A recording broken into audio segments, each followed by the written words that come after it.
The environment was like a powder keg. You could just feel the tensions, you could feel the emotions. All the public sat on one side of the chamber. Everyone who opposed it sat on another side of the chamber. The opponents got up and they just spewed hate, hate, hate.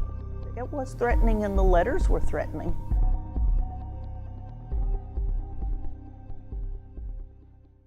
When I called up the mayor and said, there's a train coming down this track, it came from Louisville and it's headed to Lexington, the first thing she said to me was that nothing is more important than basic human rights. And from that point forward, I knew that we were going to have a great chance of getting this to go forward. I really couldn't see how I could do anything except support it. Well, it's a signal to the population that we care about equality and fairness to all people.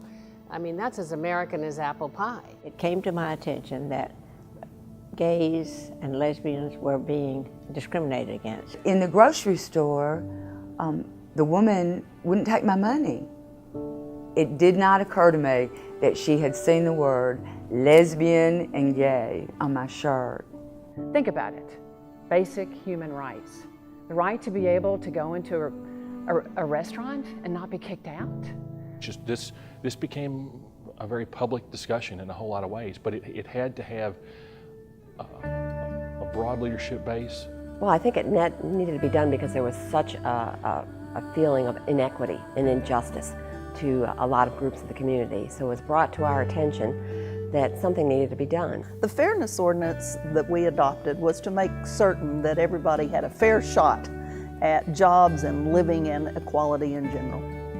There were some people in our community that were not being treated fairly, and it was important that we as the elected representatives, as the elected legislative body and the executive body of the Lexington Federal and County government, that we put in place initiatives and laws and guidelines that ensured fairness in terms of treatment for all of our citizens. We had good leadership, both in the mayor's office and the council.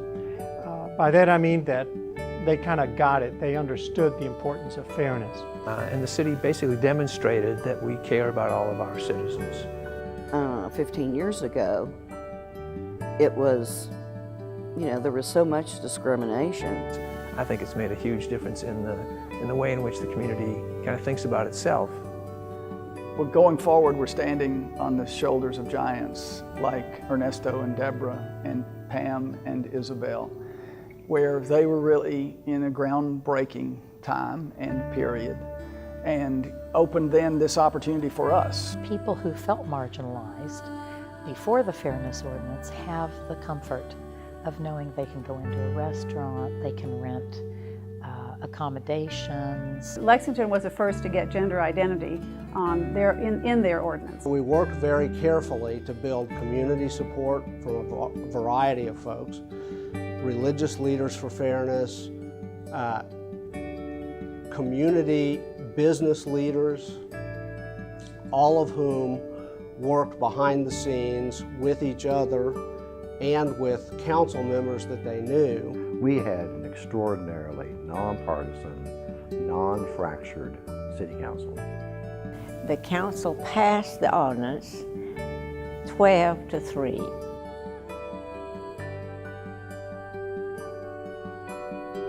So the future of fairness is bright. We have so many different ways and avenues, and we talk about this paved road of how we're going to continue on it.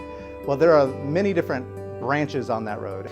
The Senior Pride Initiative is an effort to help train aging services to provide more culturally competent services to LGBTQ aging people. Some issues that I'm concerned about within the LGBT community are discrimination within the queer community itself against individuals who identify as bisexual or transgender. I have had conversations with different people about the use of the word queer and it being held in a negative way or bringing up negative emotions for people, especially people who are from older generations. There are so many people who do not have a voice and who are afraid to speak up. Even with all the successes that we've had in the LGBT community, there are still lots of voices being silent. And I'm specifically concerned now about our transgender community. Our transgender students, and for all of our students in general, we've been working on making our bathrooms gender neutral. The lesbian, gay, and bisexual community has had a lot of successes over the past several years. The transgender community, there's a lot of opportunity there for us to move forward and make the city more fair. We really want people as a community to come together. One of the things that I think we in the LGBTQ community want people to realize is that we literally are normal people. We're your neighbors. We go out, pick up our newspaper, drink our coffee, do all of those regular things every day. This is kind of the first year for Bluegrass Black Pride, and we felt a need to do that. It's not, to slight, regular pride or anything like that. We see it as a complement to pride. The grassroots efforts need to be maintained in the southern states especially, in terms of educating those states as to the necessity of fairness in the workplace.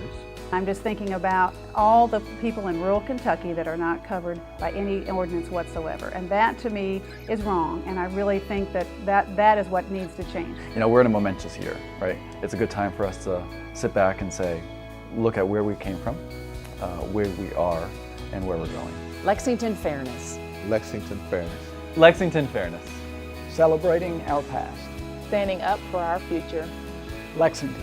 A city of fairness, equality, and diversity. Equal, diverse, fair. Lexington Fairness. Lexington Fairness. Lexington Fairness.